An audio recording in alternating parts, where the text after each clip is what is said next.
Good morning. Good to see everybody. Thank you for joining us for the Japanese American Veterans 2023 Joint Memorial Service.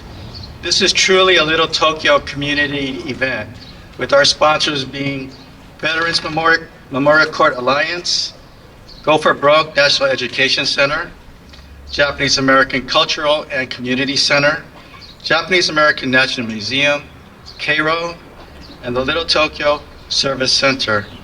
Our gratitude goes out to all of our sponsors for their generosity and support of this event.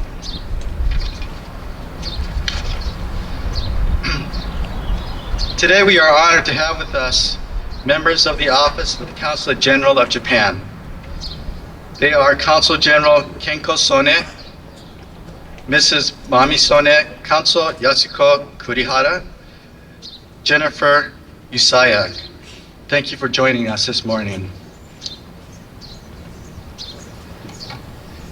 Memorial Day is a national holiday given to us to remember and honor those in military service who gave their lives so that we Americans could always live in a nation that is free.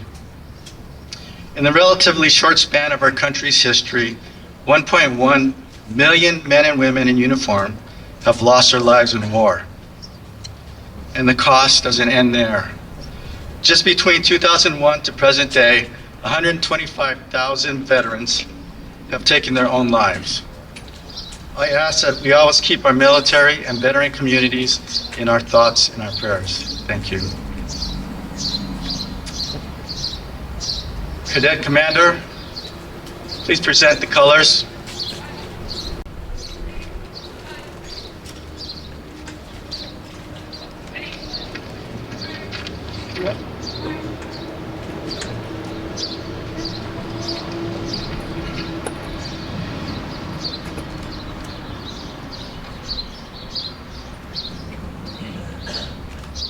Hi guys! Oh! Hi! Hi!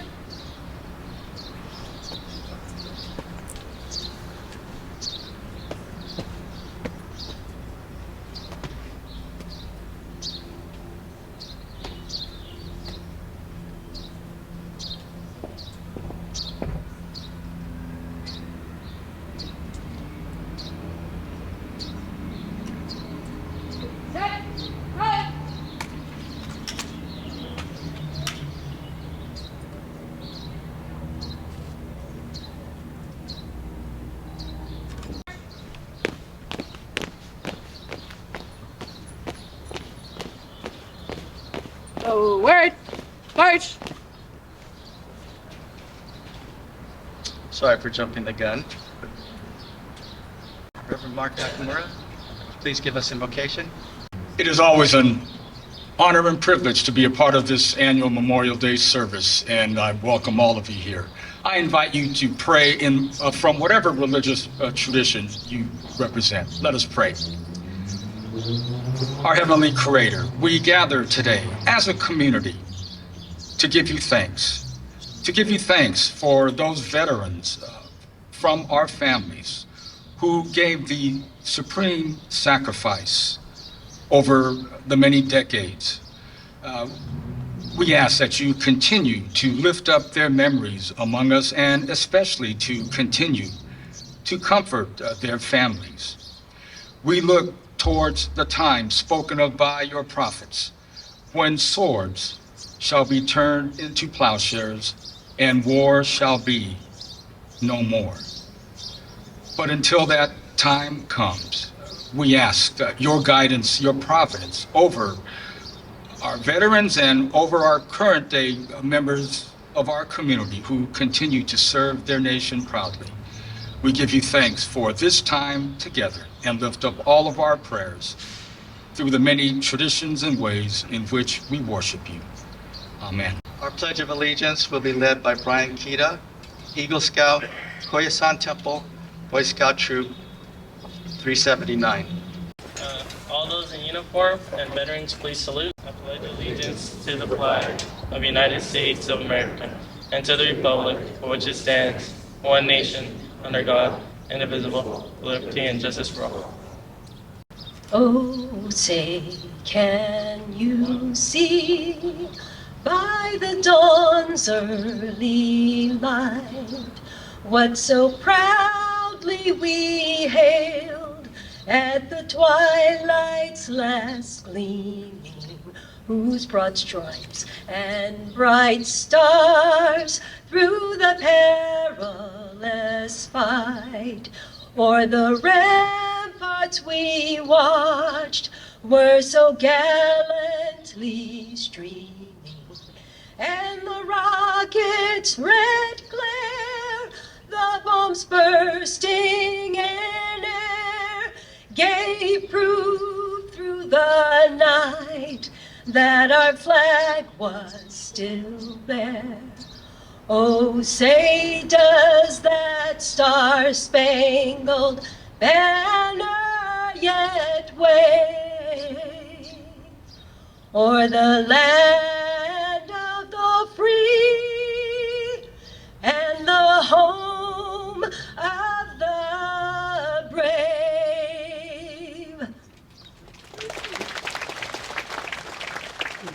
I want to thank the Veterans Memorial Court Alliance for organizing this event. Little Tokyo Service Center is most proud to be a co-sponsor and to be with all of you here today. You know, for most of us going about our daily lives, we think of Memorial Day as a nice 3-day weekend. Some of us might plan a vacation. I have 2 kids who played basketball, and so for many, many years, Memorial Day weekend meant to me was the Tigers basketball tournament. Some of you may relate. But being involved with this event, it makes me pause and reflect on the meaning of Memorial Day. My uncle served with the MIS and was awarded the Congressional Medal of Honor a few years back.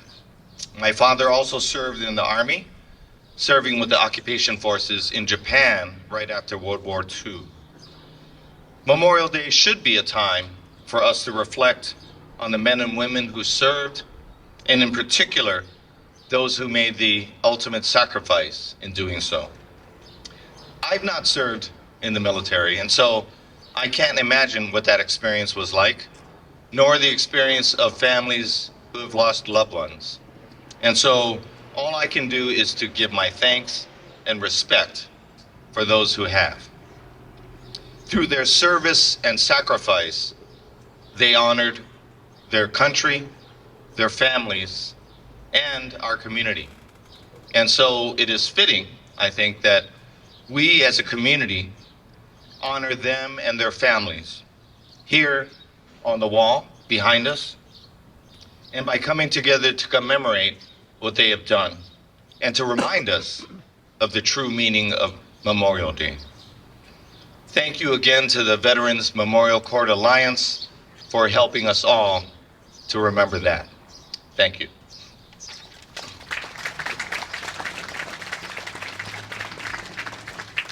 Thank you, Eric. To honor our fallen with presentations of wreaths, our sponsoring organizations, would I like you to please come up? It's Mark Nakabayashi, Ann Burrows, Mitch Maki, Eric Nakano, Patricia Wyatt, Chris Segawa,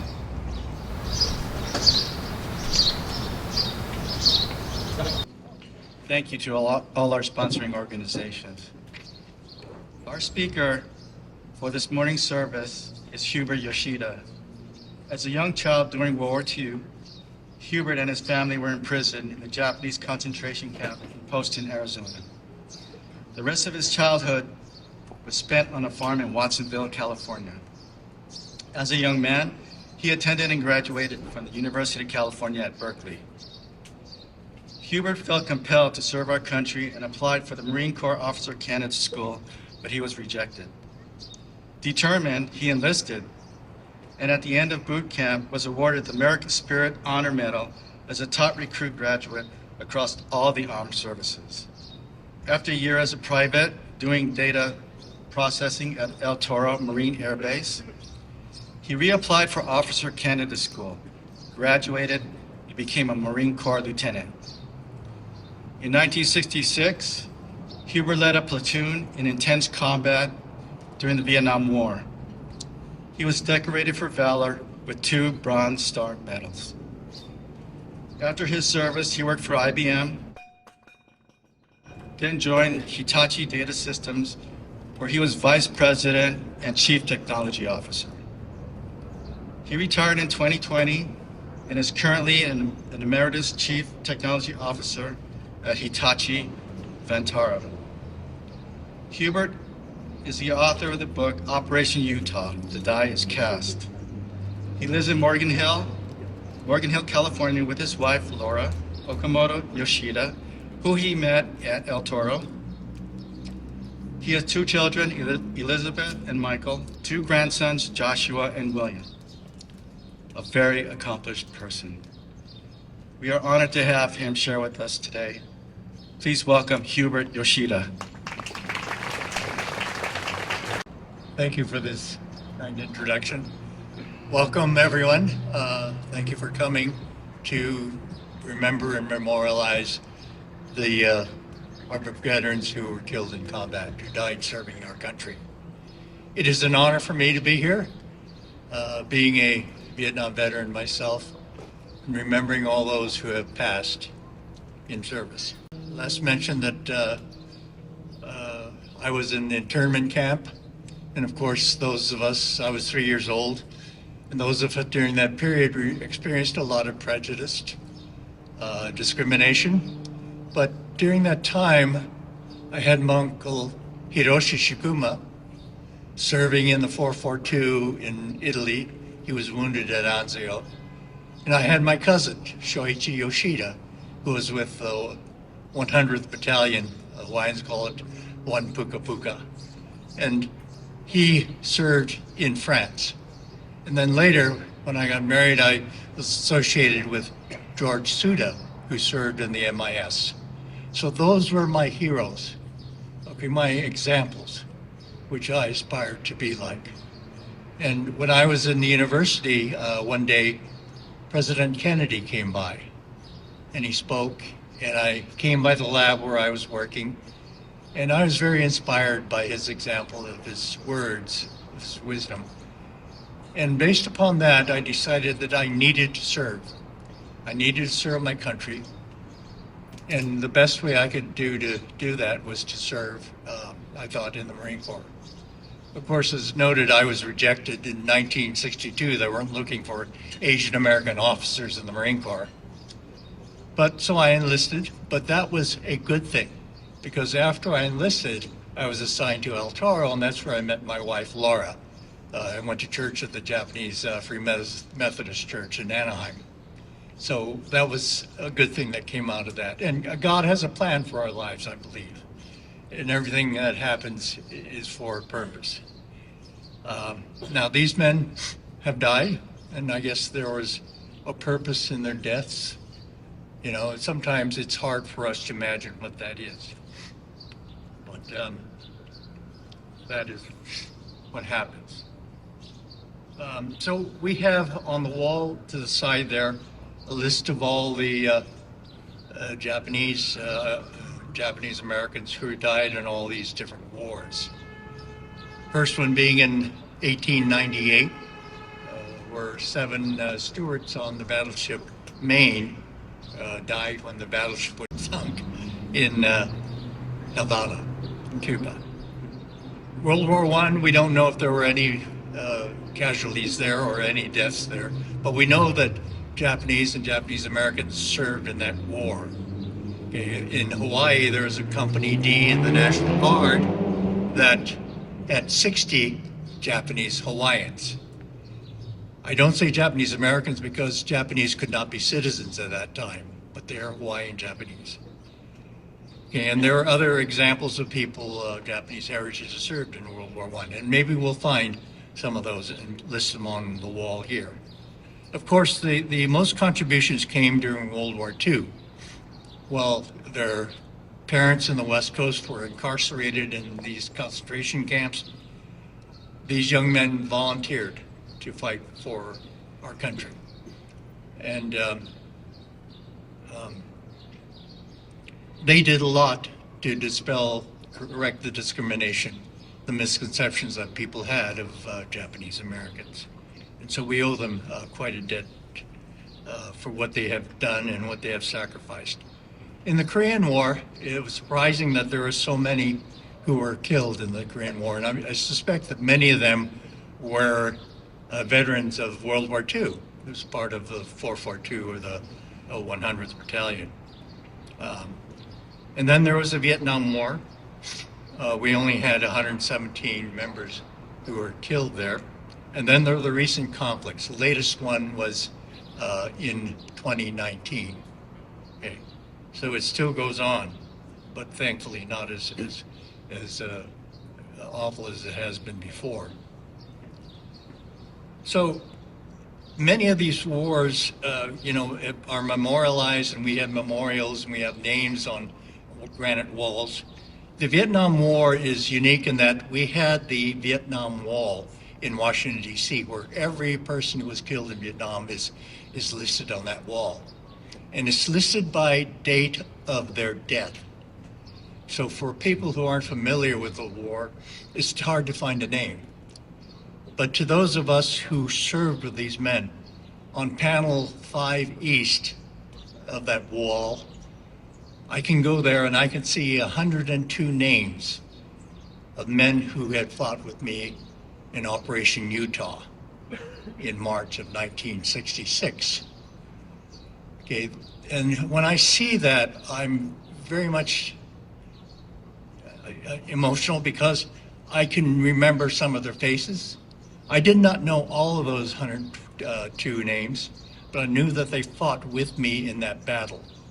Okay, but the Vietnam Veterans Memorial Fund has done an amazing thing. They have taken to the internet and have posted a web page for each one of these men that was killed in Vietnam. That name is on that wall.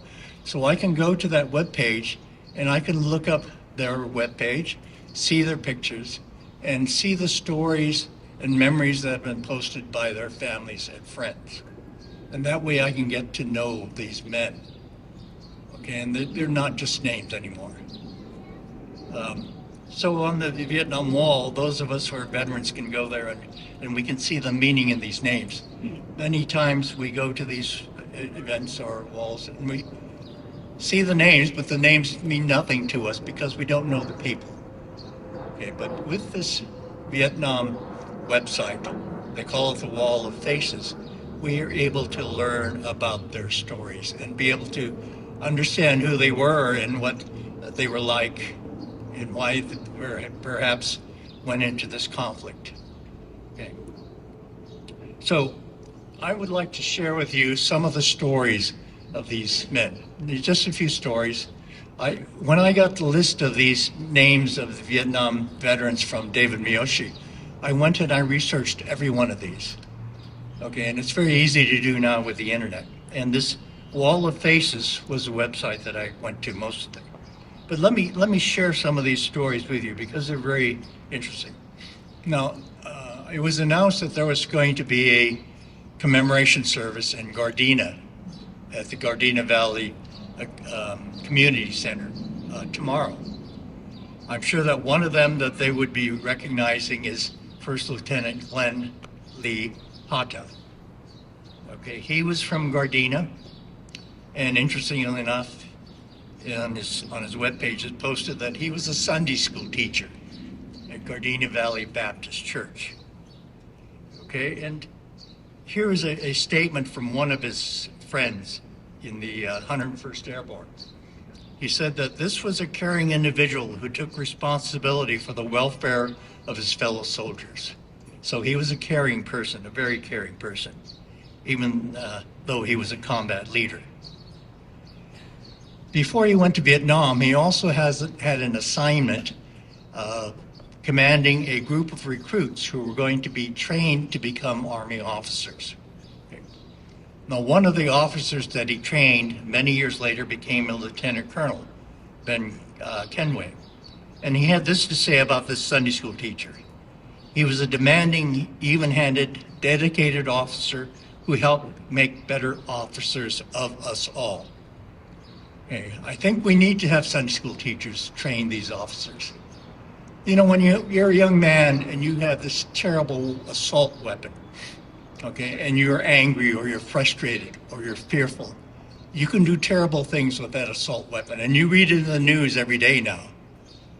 But somehow these men have to be trained to use this weapon, to use them in a good way and not in a terrible, destructive way that we see in the news so much today. So Sunday school teachers have a place in the Army. This next person is First Sergeant Yoshua Nagata. He was born in 1929, so he was one of the older members of this group. He joined the Army in 1948. This was after World War II. He fought in Korea, and now he was fighting in Vietnam. He had an older brother, Fumitake, who was killed in World War II while the family was in posted relocation camp. So this family had a son that was killed in World War II. He died rescuing the Texas Battalion, the Texas Lost Battalion. This was the type of people these soldiers were. Okay, they would not give up until their mission was done. And they became one of the most decorated units in World War II. Sergeant Nakato was a first sergeant. A first sergeant in an infantry company is the top enlisted man, and people would call him top, okay, because he was the top man. And nothing gets done to the enlisted men without his approval. Whether they get promoted, they get a leave, they get disciplined, okay, that is all controlled by this first sergeant. The officers may sign off on it, but the people who really makes that decision is this top sergeant, the first sergeant. Okay, and you look at his picture, and you see that he's lean and mean. Okay, he's not somebody you will want to mess with. Okay, and that's what a top sergeant is, first sergeant. But he was described as his troops as one tough soldier, but an honest and trustful person. So he was killed in a helicopter crash while scouting enemy targets. So the Nakato family lost two sons, one in World War II and almost 20 years later in in Vietnam. So here is another story, and it's about three people from Portland, Oregon, and these three young men who were leaders in their communities and leaders in combat. Okay. Now, to become a leader in combat, to become a platoon leader of a rifle company, infantry company, you're selected. You have to, in the Marine Corps, you have to graduate in the top 1/3 of your class. And there is a committee of reviewers, mostly instructors, and many of them enlisted men who have seen combat and know what is required of a leader in a combat unit. So to become a platoon leader is a very selective process. And I think it's also more selective for Asians that are fighting against other Asians. So to become a platoon leader was quite an accomplishment. It showed leadership. They were also leaders in their community. Lieutenant Henjoji was a leader in the Buddhist community. His parents were the founder of the Buddhist church in Portland, Oregon, before the war. During the war, they were imprisoned in Minidoka, Idaho, the prison camp there. And he was a leader in that community. Second Lieutenant Okamoto was very active in student politics and in baseball. He was the student body president at Benson High School, which all these men attended. And he was very well liked. He went to University of Washington, got an ROTC commissioned in the Navy, but then he joined the Marine Corps. Decided he wanted to lead a combat unit. Lieutenant Onchi was also another community leader. He was president of the Junior JACL, the Japanese American Citizen League. He was a big man. He was described as someone who could fill a room with his presence. And he was also killed in combat. Both he and Lieutenant Okamoto were killed by landmines, booby traps. Lieutenant Nijoji was killed when his landing zone was overrun. Just think if these men had lived, what they could have accomplished, what they could have contributed to the communities, to the state, maybe to the country, maybe even internationally, if they had been able to live with their leadership skills and serve their country. This is a list of the Medal of Honor recipients. The Medal of Honor is the highest award for valor. And these three men, and this is amazing because out of these 117 deaths, 3 of them had Medals of Honor. Okay. So this is kind of rare to see this many Medals of Honor. Specialist First Class Yano, he got his medal for saving a helicopter crew after he was burned with a white phosphorus grenade. White phosphorus ignites when it comes in contact with air, and it continues burning and burning and burning as long as there is air. So it is a terrible way to die, to be in the white phosphorus. What he was doing, he was in a command helicopter that was trying to identify targets for the battalion commander. Okay. While he was throwing out these white phosphorus grenades to mark a target, one of the bullets ignited one of the grenades, and all of a sudden all these white phosphorus grenades were exploding all over. The copter was filled with white smoke. The helicopter pilot could not see what he was doing, and everything was, they were going to imminently crash. Mr. Yano, Specialist Yano, despite all this burning phosphorus burning through his flesh, was able to take out all the rest of this white phosphorus and distribute it out of the helicopter so that the helicopter crew was cleared and was saved. In the meantime, he died from these burning phosphorus wounds. Corporal Kawamura was in a bunker with some other soldiers, and they came under attack. Corporal Kawamura was one of the first to grab his rifle and head out the exit of the bunker. And as he was exiting, a grenade rolled into the bunker. Instead of jumping out and saving himself, he jumped back into the bunker and threw himself on the grade so that he could save all the other men that were in that bunker. The last person is Kaneshiro. His unit came under attack from a enemy trench line with machine guns, and he alone attacked that trench line. He destroyed the machine gun with grenades, and then he also destroyed some other troops that were coming to set up another machine gun. For that action, he was given a Silver Star, and later in another battle, he was killed while trying to rescue another trooper. But the Department of Defense in 2017 decided that they needed to review a lot of these awards that were given or not given during the 1960s due to discrimination.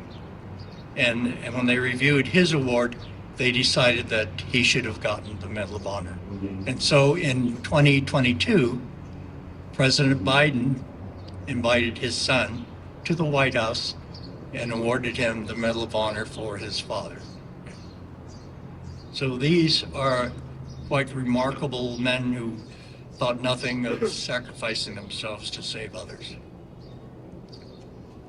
This is another story of Robert Susumu Masuda. Okay. He came from San Jose, which is near my hometown. But what was unusual about his case was that he was a machine gunner. And he and his assistant gunner were left as a rear guard while the rest of the company went in to search a village. After searching the village, the company came back, and Staff Sergeant Masuda and Assistant Gunner were missing. They didn't know what happened to him. Okay, and so he was missing in action. This happened in 1969. And from then on, his wife and his parents wore these bracelets for MIAs, hoping that he would be released after the war and be able to come home. But that never happened. The war ended in 1975. There was a search party that went out to the last place that he was known, but nothing was found. And so he was declared deceased in 1976. And his wife and his family never had closure, being able to bury their husband and son. This is another interesting story. This is John Nishimura, and he's from Morgan Hill, California, where I'm from. Okay. He came from a very large family of 12 brothers and sisters, but he was wounded on December 10th of 1967. And he was left a quadriplegic, meaning he could not move his arms, legs, he could not even eat. He had to be fed through a tube. He survived that way for 4 months. He came back to San Francisco hospital, and his family was able to visit him. But they could see, the toll of this. Here was a man who played football in high school, was athletic, and now he could not move, he could not eat, he had to breathe with a machine. And so perhaps he decided not to live anymore. So after 4 months, he passed away. Now, we talked about the Vietnam War wall in Washington, D.C. He was not listed on that wall because the rule said that to be a KIA, you didn't qualify if you were sent home to recuperate. He had been sent home to San Francisco and died in San Francisco. So he was not eligible to be on that Vietnam Wall. Well, Susie Nishimura, who is kind of the matriarch of that clan, decided this wasn't true. Japanese Americans or Japanese, we are very obedient people, right?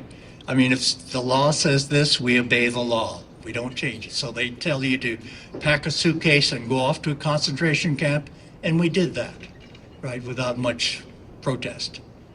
But not Susie Nakamura. I mean, she said this is not right, and so she wrote everybody she could contact and wanted to change that law.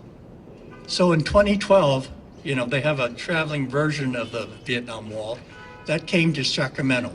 And when it came to Sacramento, the Nishimura family was invited as special guests to the unveiling of this traveling wall.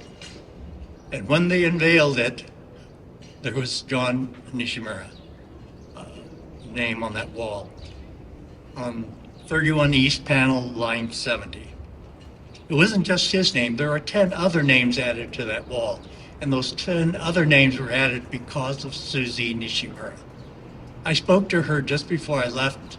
She lives in Morgan Hill. She's 92 years old. She has a walker now because she fell last year. But her voice is still strong, and you can tell that her spirit is strong. This is the type of lady you can't mess with. And so, because of her, these men who died in this manner are now on that Vietnam Wall. Okay, so what's the point of all this? Somebody once said that death of one man is a tragedy, but the death of 100 men, 1,000 men, that's a statistic. Okay, so my plea today is don't let these men become statistics or just a name on a wall. Find their pictures, learn their stories, like the pictures of these Korean veterans behind me.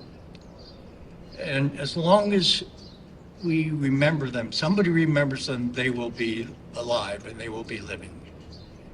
So how do you do this? How do you find all this information? Well, it's very simple. Google. Okay, go to Google. You type in the name of a veteran. This is John Toike. And you tag it with Vietnam so that you don't get all these other names. And once you do that, you go to a list of web pages. At the top of this list usually is the Vietnam Veterans Memorial Fund Wall of Faces. In this case, there's 2 of these. And if you click on one of these, you'll go to his web page. Okay, and this says John Toike. He was killed in 1966. He was from Honolulu. Okay. And as you scroll down, you can see all the tributes being paid to him. You see here that he was awarded a Bronze Star. And you scroll down further, and one of his the members of his company described how they were ambushed and how these men were killed. 24 of them were killed in this ambush, and there's John Toike's name, second from the bottom.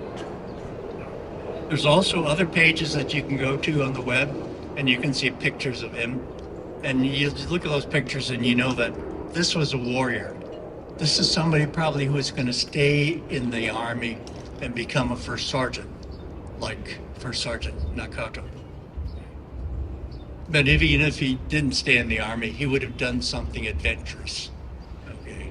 Because that was the type, you could see his face. And also you see a picture of the wall here where his name is inscribed. So this last story I want to talk about is Warrant Officer Roy Shinkawa. Okay. What's interesting is the posting that was made on his website. It starts out, my son, Roy Yasushi Shinkawa, was born May 2nd, 1947 at St. Francis Hospital in Honolulu, Hawaii. And it goes on from there and talks about his childhood, grammar school, high school, and how he liked to do crafts, and how he built a sailboat, okay, 12-foot boat that the family would use for all these family occasions as they sailed around the islands. It was a very happy time for him, for the family, to have this capability. The way this ends, it comes down to the last sentence. I truly am proud of what God did for him in his 27 years of his life, and he is with our Lord in heaven. On Memorial Day and every day, I am thankful to all who gave their life for our country and to all the veterans still living today. God bless America. And that is signed by Mrs. Toyoko Shinkawa, his mother. Okay. So, you know, as I think of Memorial Day, I think of course, the veterans who were killed, but I also think of the families who suffered this loss. I think of the Nakato family who lost 2 sons, one in World War II and another in Vietnam, almost 20 years apart, one in the cold, rainy mountains of France and another in the hot, steaming jungles of Vietnam. I think of Mrs. Masuda and the parents of Mr. Specialist Masuda, who never got to see their son's body, who never knew what happened to him, who had all these open questions that are with them until they died. And I think of Susie and her brother John, who was paraplegic, whose body came back broken, and the family had to see him suffer those last 4 months, suffering physically, mentally, emotionally, until he died. So I think of the families as well, because it's their story. So as veterans, we often hear the term, thank you for your service. And I know it's well-intended. I don't know how to respond to that. But in Japanese, we have a saying called okage-sama de, which is more of an honorific way of saying, thank you for what you did for me. So that's the kind of message we have on this Memorial Day. Thank you to these veterans for what you have done for us. So that's the end of the presentation. I'm sorry I took so long on this. I hope that you will take the opportunity, maybe if you have an iPhone, try it out. Google somebody's name on the wall and see what you find. Okay. So thank you very much.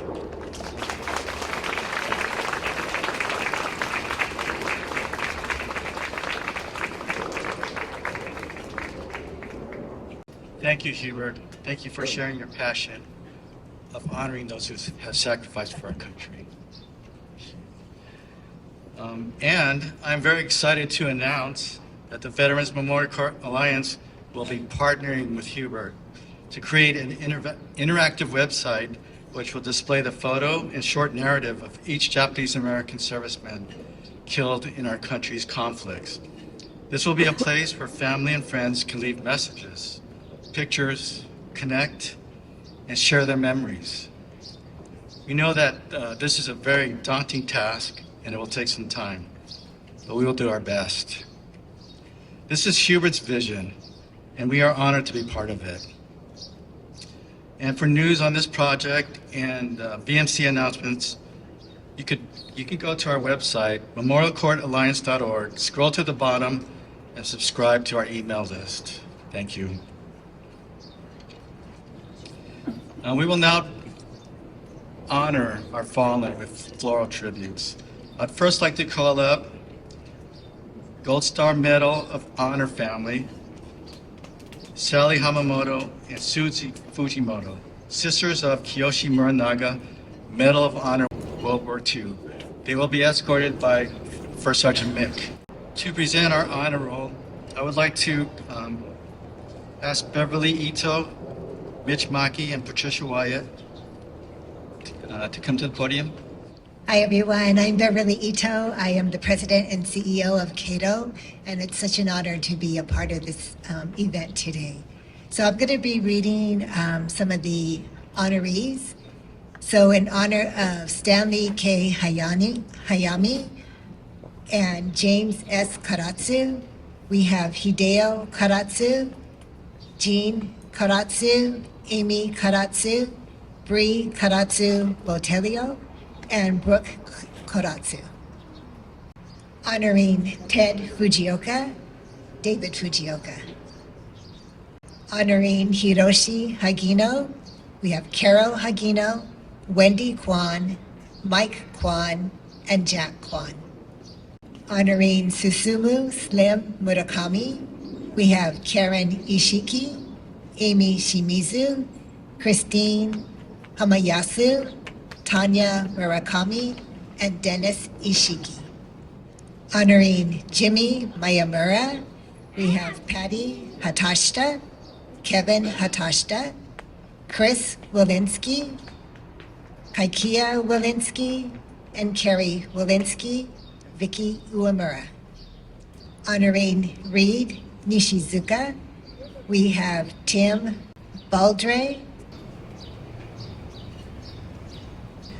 Honoring Bruce Mori and Tommy Adachi, we have Sam Fujinami.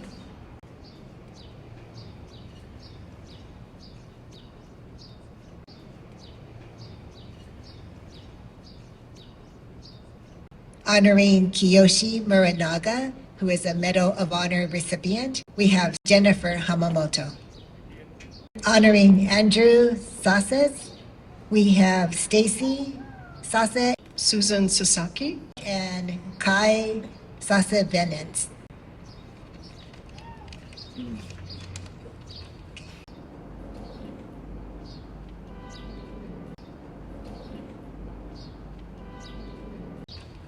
Now I'm proud to introduce Pat Wyatt, the CEO for JCCC, who will continue the honorees. honoring Paul Toku Nakamura, Naomi Nakamura Escutar, Bear Estrada, Emmy Estuar, Elaine Lally Sakai.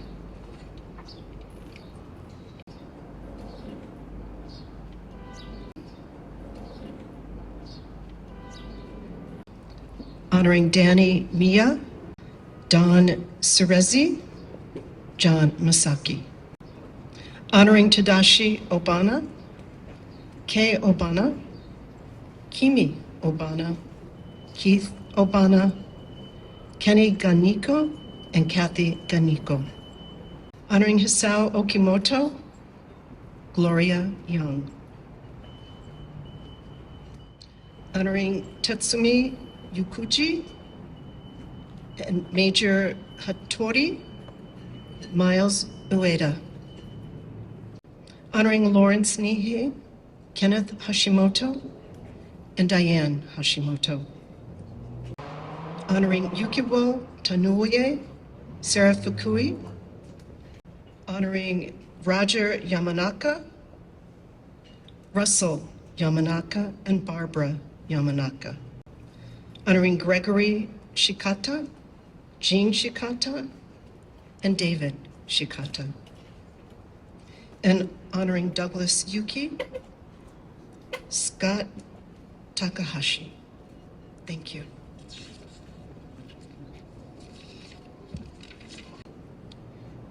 Good morning. It is my privilege to introduce the organizations that are represented here today, also for floral tributes. Representing the spouses and families of deceased veterans, Lenny Tabata, representative. Representing the Japanese American World War II veterans, Yosh Nakamura, World War II 442nd veteran. Representing the Japanese American Korean War veterans, Wally Takata, Korean War veteran. Japanese American Vietnam veterans, Michael Nakasone, Vietnam veteran. Iraq and Afghanistan, Robert Crockett, Gulf War veteran. USS Maine and Grenada, Miley Yanguas, VMCA volunteer. VFW 4th District Gardena, Post 1961, Steve Moriyama, commander. VFW Kazuo Masuda, Post 3670, James Nakamura, commander. American Legion, Sadao Munimori, Post 321, Keith Kawamoto, commander. The 100th 442nd Veterans Association, also represented by Keith Kawamoto, board member. Redondo Union High School Marine Corps, Junior ROTC, First Sergeant Steve Mick, USMC retired. The Japanese American Cultural and Community Center, Betty Hiramatsu, board chair. Japanese American National Museum, Ann Burroughs, president and CEO. Cairo, Kevin Onishi, COO. Little Tokyo Service Center, Eric Nakano, Executive Director. Veterans Memorial Court Alliance, Caitlin Hara, Board Member. Consulate General of Japan in Los Angeles, Consul General Kenko Sone, and his wife. Adopt a Vietnam War KIA program, Tom Nakagiri, Venice, Hongwanji Buddhist Temple. Fukui Mortuary, Sarah Fukui, VP of Marketing. Nisei Week Foundation, David Yamahata, Nisei Week President. And Go for Broke National Education Center, represented by myself, Mitch Maki.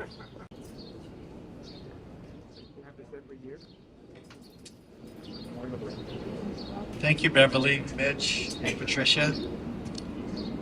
I would like to now ask Helen Ota to come and sing God Bless America.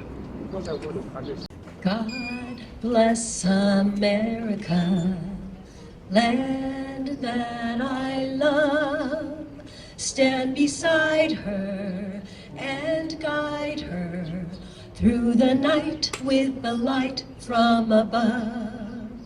From the mountains to the prairies to the oceans white with foam.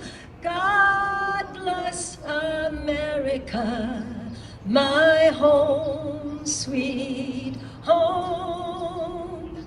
God bless America, my home, sweet home.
to now ask Reverend Nabuko Miyoshi, West Covina Buddhist Temple, to please come and give us a benediction.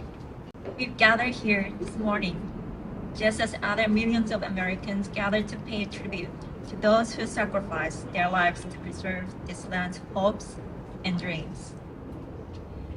Today has been an opportunity to remember those who so bravely made the ultimate sacrifice for our country, and to express our gratitude and appreciation for the ultimate sacrifice so that we may enjoy the freedom that we have today.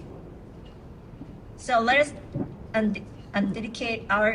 rededicate our lives to strive to live harmoniously in this troubled world and seek peace in this period of dissonance.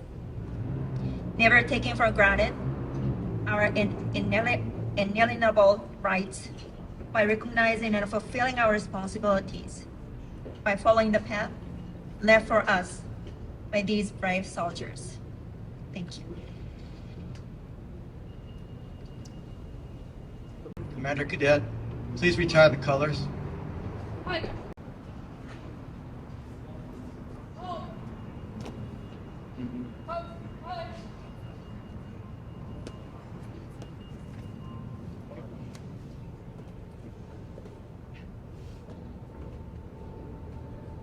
Hey.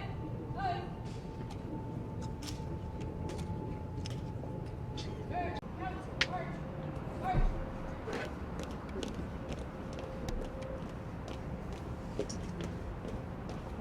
Word! March!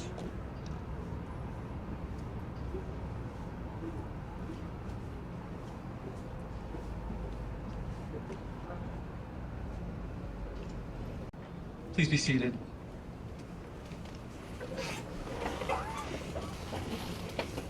For her closing remarks, I would like to ask up Ann Burroughs, CEO of Japanese American National Museum. Good afternoon. You do me such an honor to invite me to represent JANM to offer the closing remarks this afternoon. You know, as I think back over the last hour that we've been together, I really feel quite overcome by a sense of somber reflection and profound gratitude.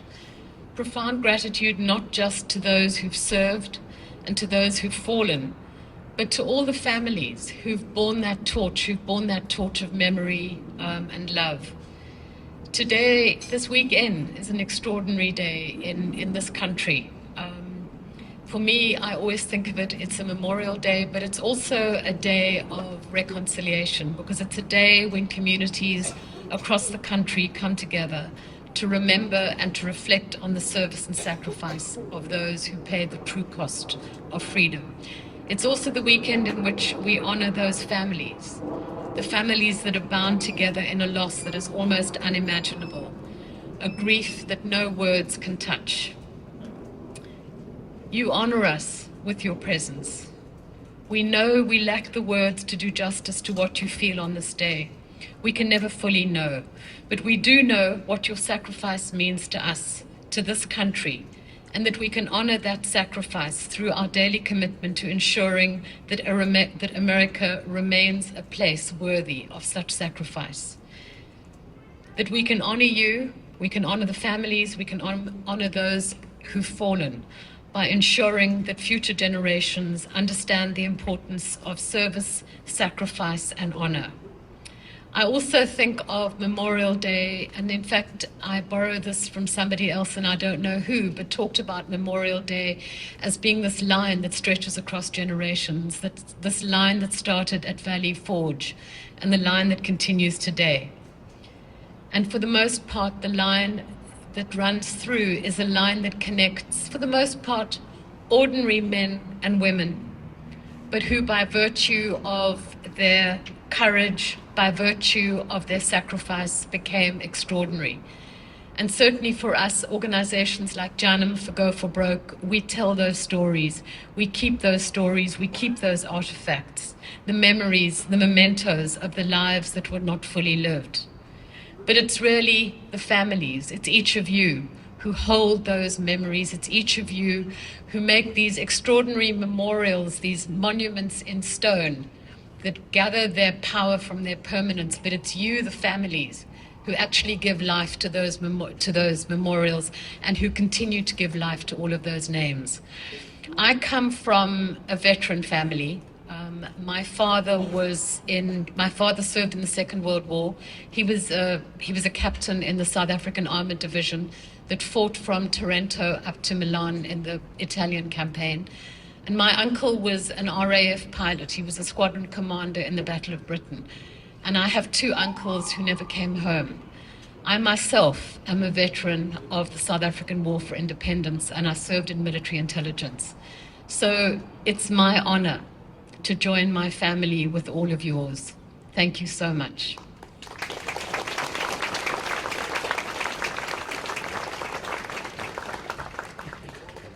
Thank you very much, Anne. I'd like to take this opportunity to thank those who contributed to this memorial service. Redondo Beach Union High School Marine Corps JROTC and First Sergeant Steve Mick. Boy Scout Troop 379, our singer for today, Helen Ota, Reverends Miyoshi and Nakagawa, and the current Nisei Wheat Court, Queen Christine Yada, First Princess Audrey Nakaoka, Ms. Tomodachi Miley Yangos, Princess Lori Meza, Princess Faith Nishimura. Thank you to our speaker, Hubert Yoshida. And thank you to our planning committee who put in so much work to make this occasion happen. Could the VMCA planning committee please stand? Hey, you guys. Good night.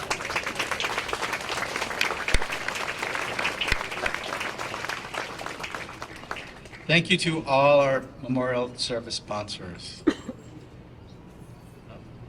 Thanks if I missed anybody. Thanks for all who have helped to volunteer, gave their effort and time. Thank you to all of you for coming, taking your time this Memorial Day weekend to spend to honor our fallen.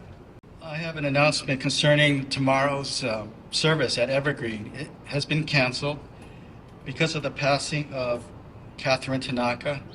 Sadao Munamori, American Legion Post, will cancel the Evergreen Memorial Day service. Also, after this service, friends and families can present floral presentations to loved ones at a remote court. We're going to have lunch, so please come up and get a bento, no charge. And we just thank you again, and we hope you have a safe journey home. Thank you.